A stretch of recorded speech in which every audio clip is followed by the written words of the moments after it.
Well, hello everyone, and welcome to another episode of the Discover New Music podcast from us at Pelt Music.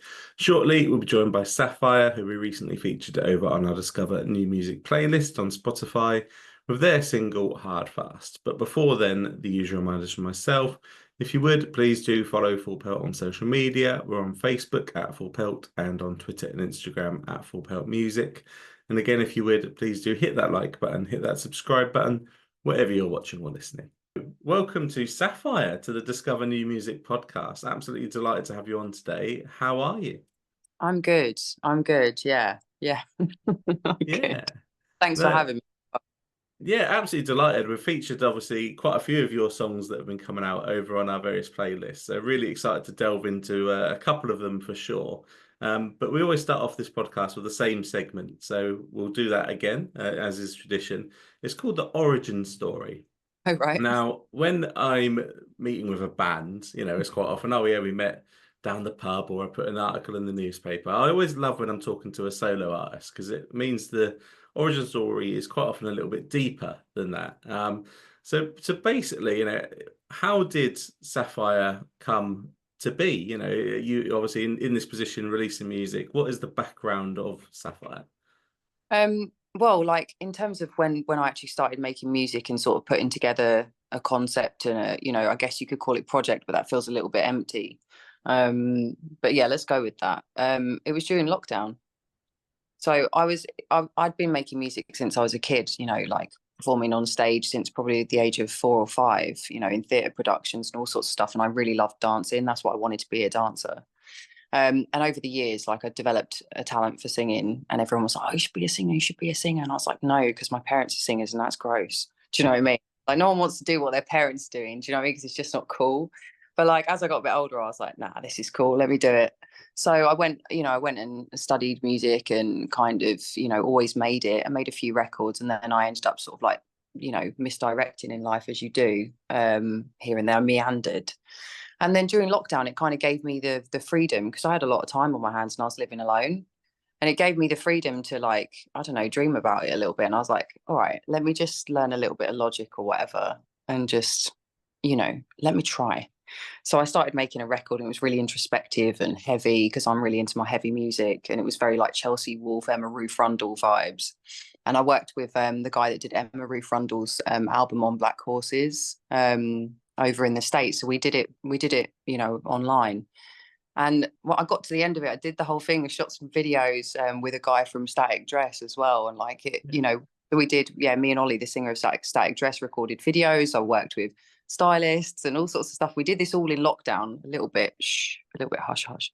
And at the end of it, I was just kind of like, someone asked me the question. They were like, you know, how do you want people to behave when you're on stage? And I was like, oh, I want them to like have fun and I want them to dance and like jump around or whatever and express themselves physically and emotionally and like be energetic. And they were like, to this record.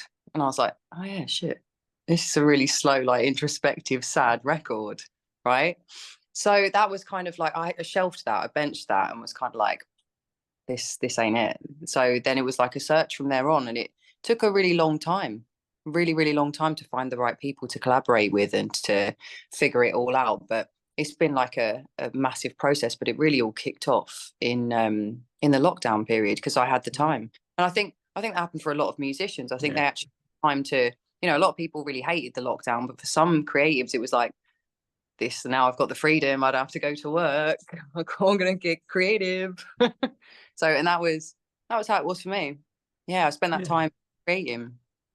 Yeah, which I love to hear because obviously it was such a horrible time really for the world. But Yeah, yeah, there was some positives and it was funny because this Discover New Music podcast started during that kind of era as well. And obviously a lot of the people I talked to on here have a similar kind of story. We always yeah. wanted to do something, we didn't have the time to do it. I, And then the catalyst was the lockdown. We suddenly I, had this time and yeah, you don't want to say, oh, anything too positive about the pandemic, but I mean, thank God we got a wave of artists that have come out of it, and we should yeah, celebrate that positive. that's it. And I mean, like, it's the same with everything in life, and the recent track that I wrote is called Beauty in the Chaos. And I'm not trying to pitch my track, by the way, but not trying to pitch it. Oh, No, but we'll like, do that in a minute, don't worry. I just didn't want to sound like it was a shameless bitch. That's not cool. But like, that's about, in the moments of life that feel the most chaotic and can be seen like deemed as the most depressing or dark. There are always things to be taken from these moments that are positive, and it's all about perspective. And sometimes it's not just about being positive for the sake of being positive, but the fact that you need to be, because you need to see this as a good place to be and a beautiful place to be. So sometimes it's not about being a hippie or positive, spirit person or whatever. It's about really just trying to find some happiness in the chaos of what's going on. And for me, that was what I took from that moment. It was, yeah, it was a bit isolating. I was very alone, and if I didn't have music, I would have been pretty depressed, I'm sure. Yeah. Yeah, no, I can emphasize that completely because I say similar story to Full Pelt Music. Really, yeah, we come about during the pandemic because Yeah. for years people had said, I'd worked for other publications, so create your own publication, create your own. No, I haven't got the time for that. Obviously, pandemic hit. Yeah, all right, let's put some energy into it, and here we both are, and it is. Yeah. Like you say, born out of that chaos, but it's a magical thing, and obviously great that we get to do this. And as I Yeah. say, there's been some singles coming out from yourself over the last sort of few months that we've absolutely loved. Thanks. I mean, and such an eclectic mix of sort of sounds in there as well, which I really appreciate. And we'll start off with Hard Fast because that's the single we recently had on the playlist, the accompanying playlist for this Yeah. podcast. So we always just like to ask about the track and where it comes from. How did you go about creating that track? What does it mean to you? Well, it's like, sometimes people sort of are like, well, how comes all your tracks are like, different energies and different this and different that? And it's like, it's really simple. I listen to so much music, and like I listen to, death metal. I like my stoner weed metal, and, I love R&B and classical, and, there's no boundaries for me. I love a bit of bluegrass country as well. So when I get into the studio, it's a diary entry. And this is something that I heard another artist say a long time ago. And I started adopting that approach that, like, when you go in the studio, you just write whatever you're feeling on that day without thinking about anyone else or what anyone else needs from you or what they expect of you. And for me, when I got into, I was feeling a bit sexy, to be honest. When I wrote Hard Fast, I was like, I need to write something a bit sexy. So just wanted to talk. I wanted to do something a bit tongue in cheek, a bit playful, a bit upbeat and fun. I just wanted to write something that made me feel sexy and strong and fucking fabulous. And I wanted other people to have something that they could put on and feel the same too. And it's just that. And I put some British references in there because people are always talking about money, and it's always dollars, dollars, dollars. And so I spoke about the Coots card, because I was like, British Coots card. And you only get it if you know what that is. Do you know what I mean? So yeah, I sing in a very British accent in that song, and I wanted to have some like truly British references in there that you'd not only know if you knew. Yeah, it's just supposed to be a load of fun, to be honest with you, Paul. Just want to have a laugh. Do you know what I mean? Absolutely, absolutely. I mean, that's a word I draw attention to on this podcast an awful lot is the word fun, because again, that's what all this should be about ultimately. And I mean, Hard Fast in particular, wow, is such a fun song and such a catchy song. You Yeah, listen to it and that chorus, that beat is going to be in your head for hours to come. yeah. It's just infectious. I wrote that with I wrote all of my previous songs because I'm working on new material myself at the moment and trying to build my production skills. But I work with a producer on that, and his name is John Cass, and he's just fabulous. He's in a band called As Everything Unfolds. I don't know if you know them. Yeah. Yeah, and they're fucking fantastic as well. But John is such a creative little person. Do you know what I mean? Like in his mind, he's just so busy. And you get in the studio and you're just like, this is the vibe today. And we talk in very different languages. Like for me, I talk about things in colours and patterns, and he's very much like production and mathematical things that make sense and production terminology. And I was just like, I want to make something fun today. And he was like, right, what about this? And I was like, nah. And he was like, what about this? I was like, yes. And it's that kind of syncopated rhythm that just makes you want to move. So yeah, I can't take full credit for it because I do collaborate, and he is fantastic. Yeah, no, the end result there is just such a great song that I always, I say I'll do the plug-in for sure. Yeah, listeners do need to go and listen to it. They do need to check it out. It's on all the streaming platforms. Obviously, it's on our playlist, so it'll be easy enough to find, and there'll be links in the bio as well of this, listeners.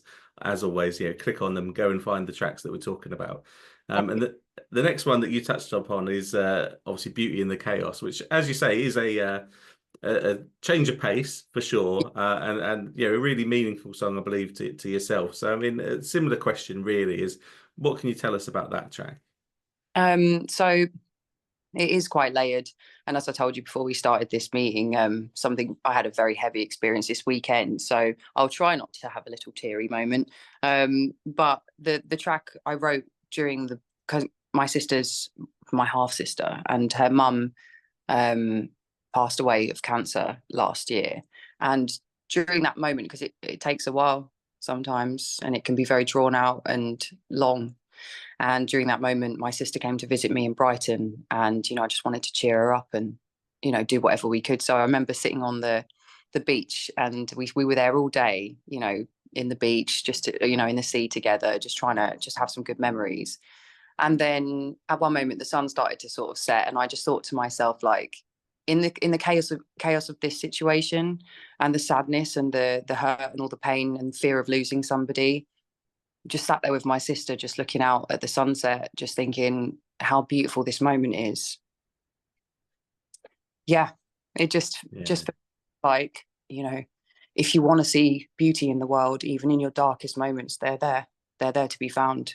And it was a strange paradox for me, because it's like, how can I have this moment? Am I entitled to this moment of like beauty? And just it was just so beautiful, and just to be there with my sister and just see her smiling during the moments that were her darkest was, something that stuck in my mind. And then when me and John got into the studio, it was after she had passed away, and we started working on this track, and I'd written some lyrics about it, and I wanted to get that out somehow. And for me, I always love a fast BPM, so it was always going to be a faster track, and I know when people listen to it, they're probably thinking, "Oh, this is a filthy banger," because it is.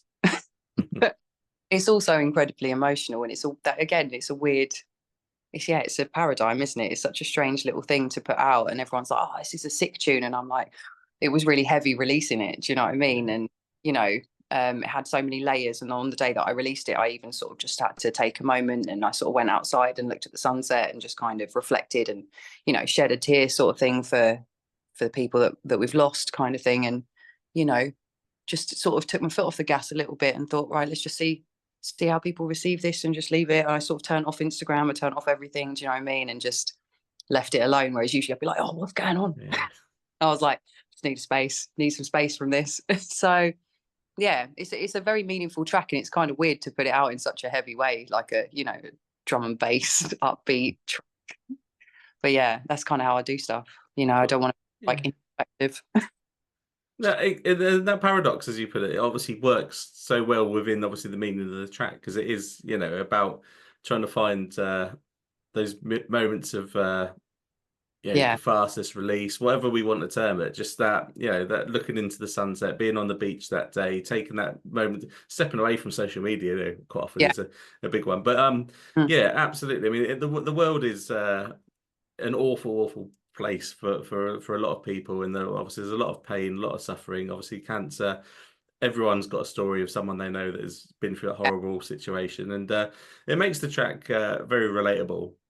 But also I think whilst recognizing the meaning behind it, and taking that moment of solace to recognize all of our own stories, equally it's about coming out the other side and going, in this case, that there was this beautiful life that we can celebrate, and we can they're always with us, we can move forward, we can still enjoy our life. And it's it's a beautiful track, and a great track. So great work. And Thank you.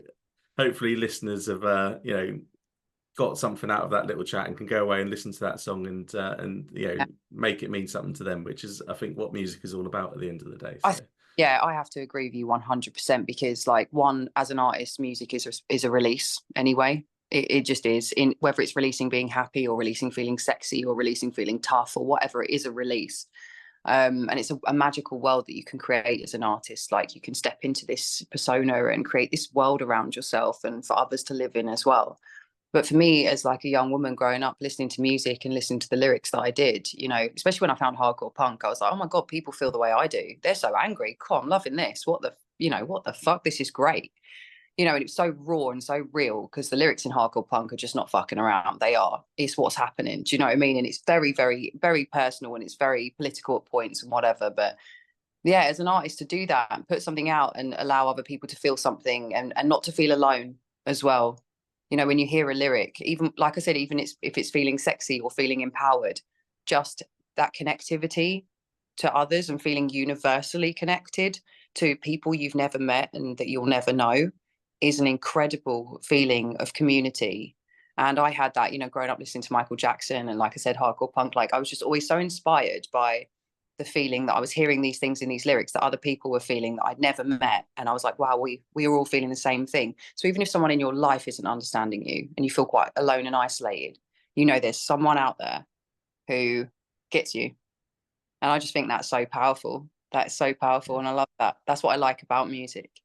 Yeah, absolutely. That's what I love most about music is just, I love all the different arts that are out there, but music for me is just the one that just has that Yeah. just sense to it, like you're saying. It can just, pull out emotions from your heart that you didn't realize were even there sometimes. A certain track will come on and remind you of a certain person or a certain time of your life. And, Yeah. I don't think other mediums of art do that to the same level that music does. That's why music's so great. But expanding the music is something you've done really, really well. You touched on obviously creating this sort of world around yourself as an artist. The visuals that have obviously accompanied beauty in the chaos. Just again fascinating to watch, and obviously like it does just suck you into this world. So I mean, how important is it for you as a musician to also embrace the other sort of arts that I allude to, in particular around the visuals that accompany your music? I mean, you can't do, well, you can do things by yourself, but I really enjoy working with other people and other creative minds, whether that's production, stylists, makeup artists, you know, whatever. And I was kind of getting a bit curious about AI. I was like, oh, AI is interesting. And I'm such a horror film fan. And like, even back in the day, Tales from the Crypt, you know, Goosebumps, like I'm such a horror fiend and always have been. Um, and when AI sort of come out, I started looking at all these dark artists, and Figure popped up in just in the search or whatever. And I was like, this is sick. So I reached out to him and I was like, yo, would you be up for working with me on something? I'm about to release a song. And I already had visuals for this. I'd already shot visuals and BTS images and all that stuff, but it didn't feel like it honored the track. The video that I had of me didn't feel like it honored the track. And it was shot at the end of the day, and it was, you know, it didn't encompass the world that I had in my mind. And I wanted something beautiful and chaotic and dark and powerful, but uncomfortable at the same time. But you know, I wanted to create that sort of world, and I hadn't managed to do that with myself in it, and with the team that we'd had. So I scrapped that and I contacted him, and he was like, yeah, let's get on a call. So we got on a call, and he was just a really sensitive person, because he listened to me talk about the track and what it was about. And we went through a lot of drafts, bless him. He sent me so much. And some of it just didn't really connect. But then I finally sort of let go and was like, why don't you just, you know, you do you? Like, because I'm a bit of a control freak with my work. I was like, why don't you do you? And I was like, you know, I've contacted this guy because I absolutely live and breathe his work. Why am I trying to control the narrative? What he does? I've told him what the song's about. I've given him, you know, let him do his thing. So, and that's hard sometimes as an artist. You want to like control everything, but you got to trust the people you work with. So, yeah, I let him take the reins on it, and he sent me the video back, and I was like, this is just fucking everything. Like, you're so talented. And it really felt like it went with the song, and it was the right, you know, he really understood what I was trying to do here. So yeah, it was just, yeah, I love working with other people, and AI is so interesting. It's not just about generating a thing. Like, he's done all the post-production, he's done all the editing of that, you know, he's working with big softwares, he's had to edit the images himself and color grade them and perfect them, you know, so he does a lot of work. It's not just, you know, in a computer Yeah. generator, right? And because I tried that and it looked so shit. I was like, girl, this is not the one. Mm-mm-mm. So, you know, he does a lot of work, and it's not just as simple as clicking a button. Yeah, and I just think he did an incredible job. I'm really happy with it. And I wish I looked like her. What can I say? She looks amazing. It's my image generated into AI, but I feel like she looks like a superhero. No, well, I mean, from me, all the visuals that have obviously accompanied all the tracks so far have just been like really stunning. Like, so, yeah, it's just a great look, obviously, that you've got that fits the music that you put out. So, I can see why people are um buying into it and obviously jumping on it as they absolutely should. And say we certainly have, a number of tracks that are featured across our playlist in our magazine.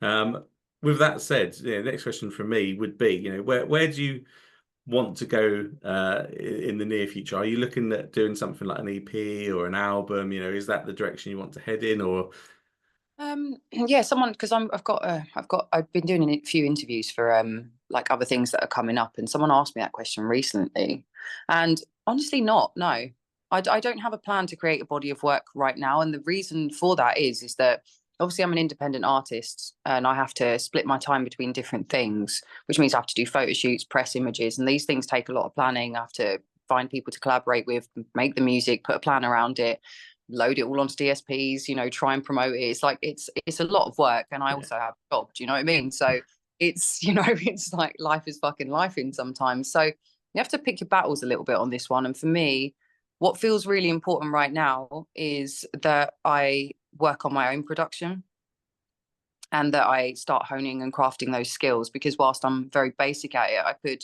improve those skills so that the sonic worlds that I'm creating really are coming directly from me and from my heart and from my mind and my experiences.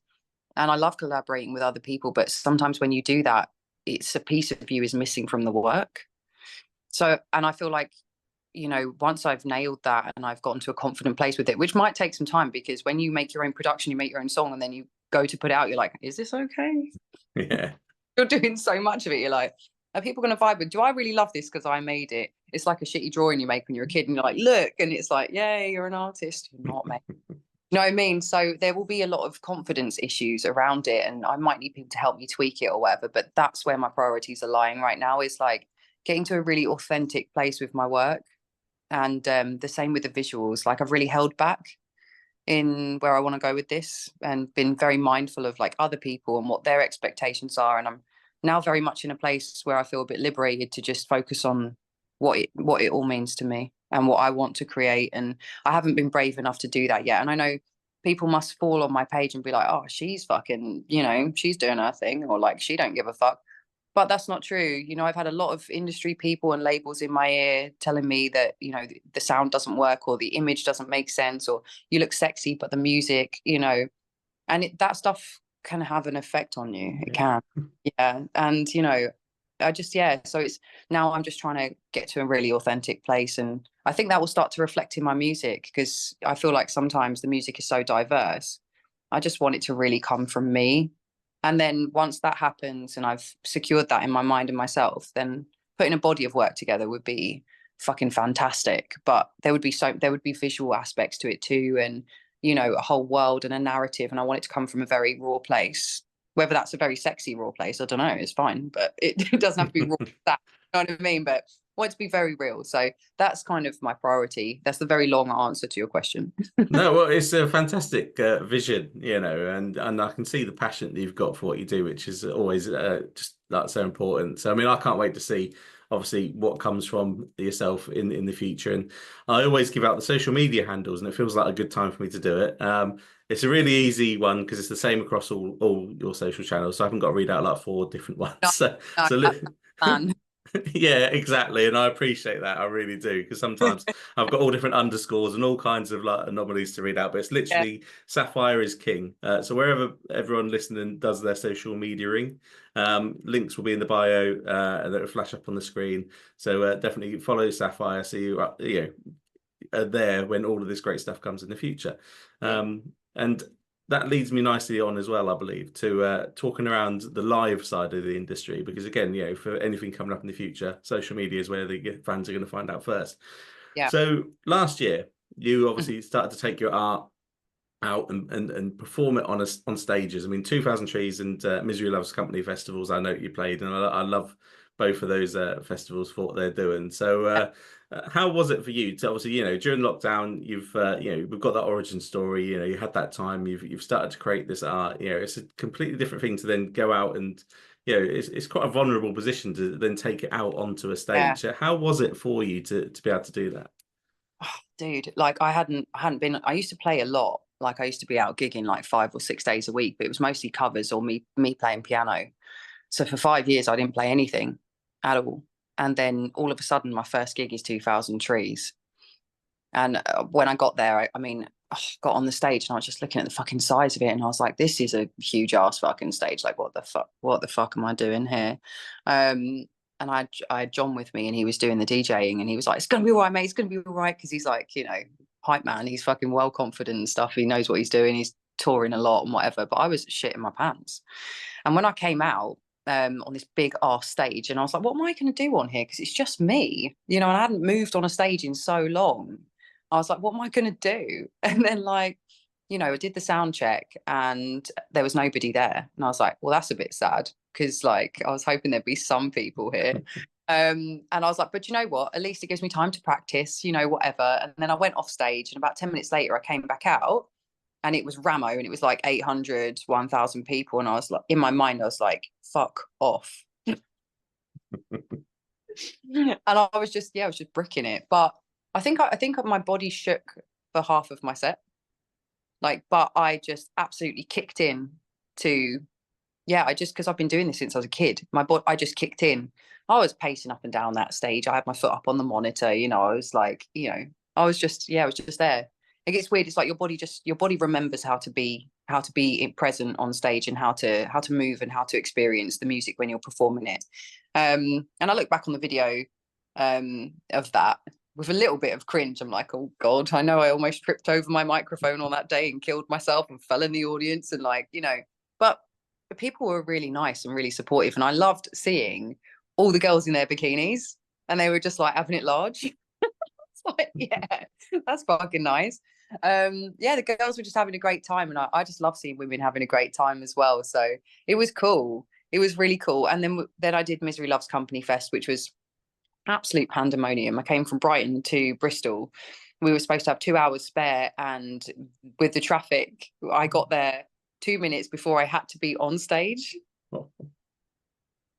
I felt like the biggest diva ever because they opened back so we could drive in, and like I had to go into the toilet and quickly put my clothes on for stage and then just jump on stage and perform. So like I feel like I never really have it that easy, no matter what's going on. There's always so much chaos and last minute. I don't know if it's because I'm ADHD or just unlucky. I don't know. But it was a good run of shows. I also played Torture Garden. And that for me was my favorite because I really connect with the fetish community and the LGBTQ community, just because I feel like these are people who have to really struggle to just be themselves, which is fucking ridiculous, isn't it? It is. Just in general. But then I that too. I feel that very deeply, that I've had to, really kind of I don't know, explain myself, like why should I get to do this? Why should I get to be bold? Why should I get to say what I want? Why should I get to stand on a stage? Whatever.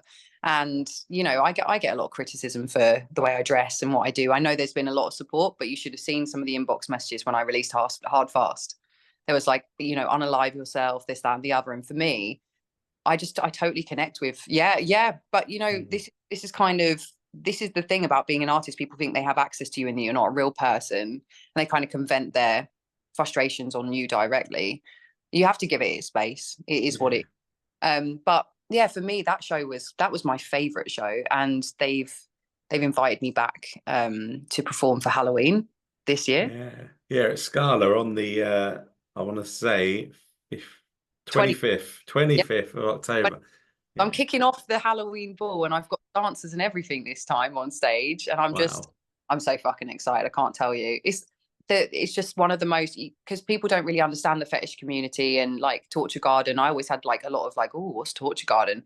But you couldn't get a nicer community of people who are more respectful. If you go to Torture Garden, no one's allowed to touch anyone that's unsolicited. You get kicked out immediately. There's so much respect. You go to a nightclub, you're like, Yeah. right, got someone touching your ass and like, won't leave you alone after you've told them, please go away. They're like, you bitch. So it's one of the nicest communities I've ever come across. And yeah, I just want to say that because I just think like Yeah. if you haven't gone, fucking go. Yeah. on the Yeah. 25th. Absolutely, yeah, definitely push listeners to do that, and yeah, I mean, it's so true what you say, yeah, there as well. I mean, just society is, a large part of it, sadly, just so morally corrupt these days, in my opinion, and yeah, just down the pub or in a nightclub or something, people think similar to what you said, because you're an artist, people think they can say whatever to you because you're not a real person. And it's just like this weird mindset. And those same people will look at the fetish community and go, "Oh God, look at them freaks and Yep. weirdos." Actually, no, they're better behave, more Yeah. morally like sensitive to the world than you are, But you think that they're no. I think I So always had that metal as well. Like growing up being a little metaler. Do you know what I mean? Like you'd be walking down the street and people be like, "You fucking goth," and yeah, you're like, "I'm not a goth, man," but fair, like you know. And the thing is, what I find with the metal community, the hardcore punk community, the fetish community, LGBTQ, all of these communities are people who are deeply sensitive for the most part and want to see the world a better place and are very, very, you can have the most fucking hench tattoo hardcore punk guy and he'd be the nicest fucking dude you've ever yeah, met. You know what I mean? You look at him like, oh, he's fucking scary, but he'll be the nicest dude you've ever met. You fall down at a show, he's picking you up. Do you know what I mean? Like, so yeah, it's this weird like concept that the people that are dressing a little bit differently and are acting a little bit differently to what is the normal current of society are not nice people or crazy or whatever, but they're the nicest of people. They really are. Yeah. yeah, absolutely. And I love that, the world is becoming more open to these things. And the word normal, shouldn't exist really because there is no normal. Like, what is normal? I So said, I said to someone the other day, I said, people that present themselves as normal and that they're stable and have got all their shit together, all in one place, they're the people that scare me the most yeah, because you must be hiding that so well. Because we all have instabilities. There's so many neurodivergent people in the world now, and we're really discovering that our brains all operate very differently, and it's kind of normal. Normal. I shouldn't be saying yeah, that. I mean, and like, I just those people are kind of the people that scare me the most. I'm like, when are you going to spring it on me, dude? When's it yeah, coming? Because I'm just waiting. Whereas with like someone who's much more open and they're like, I really struggle with anxiety, or I struggle with bouts of depression, or I'm very ADHD, or I've had a bit of a traumatic childhood. They're people I feel like, okay, I can get on board with that because now I know I can understand and gauge some of the things that are going to come, and I understand you when maybe you're a bit more insecure or whatever, and I can deal with that. But the people that look normal, they're the ones that kind of scare me a little bit. I'm like, when's it fucking coming? And what is it? Do you know what I Oh, mean? I'm so with you on that. Absolutely. Yeah, Yeah. couldn't agree more. So yeah, obviously Scala on the 25th, definitely Yeah. an opportunity for fans to come and check out Sapphire live. And Yeah. just to ask the question, I'm sure there will be more opportunities in the future to do so. I'm hoping. Yeah, I haven't really kind of, like I said, being an independent artist means you kind of have to attack things at different points when you've got the time. So I haven't really kind of like reached out to anyone. Torture Garden kind of contacted me and was like, we'd love to have you back. And I was like, yes, hell yes, because it's Halloween as well, and this is their biggest Yeah. thing. Like, get me in, sign me up, ready to go. But I will be reaching out. I'm just, now that I've released this track, I'm going to kind of turn my head to live for next year. Yeah, so I will be playing live a lot more, and I do love being on stage. I must admit sometimes it intimidates me a little bit because, like you said, you spend so long conceptualizing, working from behind a computer in the safety of your own environment. Taking it onto stage is yeah, it's another craft and it's another skill. Putting together a live show that it feels authentic and has a good movement to it is a massive skill. It really is, and it's something that takes practice and time, Yeah. and you feel your way through it. So, there is that. But yeah, now that I've got some dancers, I'm sure I'll be enjoying it a lot more because it's like having a band, but not. Yeah. Yeah. Oh, no, well, obviously I've already put the social channels into this. Again, listeners, to stay up to date when shows do get announced in the future, follow Sapphire. Sapphire is king. That's the way you're going to stay up to date with it. And I'm so glad you mentioned about the art and the skill that's needed to create a live show, because the final question on Yeah. this podcast is always the same. It's something I call set list science, because I'm just a Okay. bit of a geek when it comes to these things. Okay. Looking at what bands are playing, what order they're playing it in, and special sort of set lists that get put together. So I always just like to ask, how much importance do you place into the structure of your set lists, and have you got any rules that you would tend to follow? Um, I mean, all of my songs are upbeat. So, I mean, I'm not fighting for like a flow in a set. If I had slow songs, I might be like strategically placing them. Do you know what I mean? But all of my tracks are upbeat. I kind of just kick off, and I'll be honest, I kick off with the one that I feel like I remember all the lyrics to. And I'm not going to lie about it. That's shamelessly how I do things because I'm fucking forget them. I will fucking forget lyrics. So, I kick off with one I feel most confident with. I kick off with one that I feel like I know how to move to and is, yeah, just my confidence track. And then I kind of go into something that, because I have tracks where I sing and I have tracks where I'm talking. So sometimes that's a bit weird because you're like getting into a different voice for each track and trying to remember that in the chaos of being a bit nervous and all these people can be a bit intimidating. So I do tend to kick off with the talky ones, the ones that I feel safe in, and then I kind of move into some vocal ones. And because I've got some drum and bass tracks, I strategically like plot them into different parts of my set so people can go off at different points. Because everyone's liking a bit of drum and bass at the moment, and I absolutely love my drum and bass. So I do like kind of put them strategically in there so that people can have like a absolute skank moment and just like go off and be a bit dirty to some filthy beats. So yeah, there's a little strategy there, but I don't have to overthink it massively. They're all kind of quite racy. I guess in the future I will when I start writing something that's like a different pace. Yeah. Yeah. Yeah, no, again, I look forward to that as well. And I mean, the one thing that I picked up in there that is I think the first time that it's sort of been flagged in that segment, because obviously we've done this segment now 70 odd times and had some really good answers to it and some unique perspectives on how to build a set list. But that confidence track, as you called it, is actually Yeah. such a great one to take away. Like, because no matter how many times you've played live, like going out that first song and getting to feel for the venue, for the audience, what's the show going to be like, to be able to do one that you're like, no, confident, like I can almost just muscle memory will get me through this one, Yeah. and I can get into the zone that then, I can take it forward. I think that's a great tip for other Yeah. artists as well, actually. And I think also like you've got to bear in mind that you're trusting a sound guy as well. Yeah. So that first track is like a vocal track, and like it needs attention and levels need to really be right, especially if you're in a band. Then I think having like that track that you're like, no matter what goes on, this track will always sound banging and kind of just comes together really well. Gives the sound guy a chance to like get to know your levels when you're singing and stuff, and yeah, I think that really helps on that level as well, just on a kind of technical level. But yeah, I always need that track where I know exactly. No, definitely. That is a great tip. That really is a great tip. It makes so much sense to me. And this, as I expected, it's been a great chat. Obviously, it's an exciting time in the world of Sapphire. And again, I will always push listeners, follow on social media, obviously go and listen to these tracks that we've talked about. That's my kind of final message every podcast. But I'd like to give you the final message. So what would be your final message for the listeners today? My final message is probably just make sure that everything that you're doing in your life is something you truly love, and that you're not afraid about doing that. You're not afraid of following what feels great for you, because often we make choices that we think we should do, and we base them on obligations and what people think of us and their expectations and societal pressures.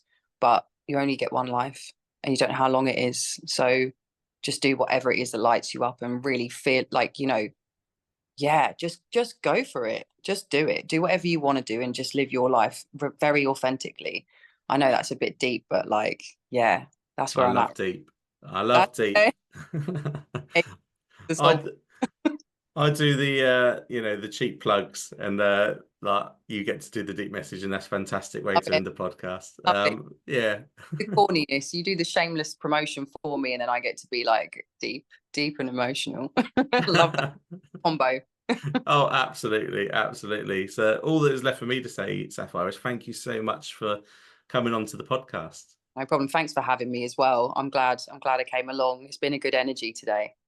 Well, thank you everyone for listening. I really do hope you enjoyed that chat there with Sapphire. Do make sure you follow her across all of her social media channels to stay up to date with everything coming from her.